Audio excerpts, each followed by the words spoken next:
ଆଜିର ନୂତନ ଶବ୍ଦ ହେଉଛି ABSTRACT। ଆକୁ ଆମେ ଉଚ୍ଚାରଣ କରିବା ଆବଷ୍ଟ୍ରାକ୍ଟ। ଆବଷ୍ଟ୍ରାକ୍ଟର ଦୁଇଟି ଅର୍ଥ ଥାଏ। ପ୍ରଥମ ଅର୍ଥ ହେଉଛି ଧାରଣା ମୂଳକ। ଧାରଣା ମୂଳକ ମାନେ ଯାହା ସତ୍ୟ ଜିନିଷ ନୁହେଁ, କେବଳ ମନର ଭାବନା କିମ୍ବା ଚିନ୍ତା।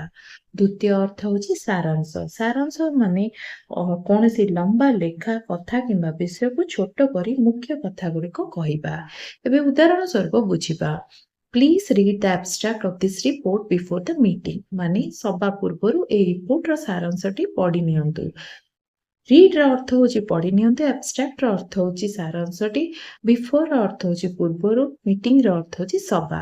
ଦ୍ୱିତୀୟ ଉଦାହରଣ, ଆବଷ୍ଟ୍ରାକ୍ଟ ଥିଙ୍କିଂ ଇଜ୍ ଡିଫିକଲ୍ଟ ମାନେ ଧାରଣା ମୂଳକ ଚିନ୍ତା କଷ୍ଟକର।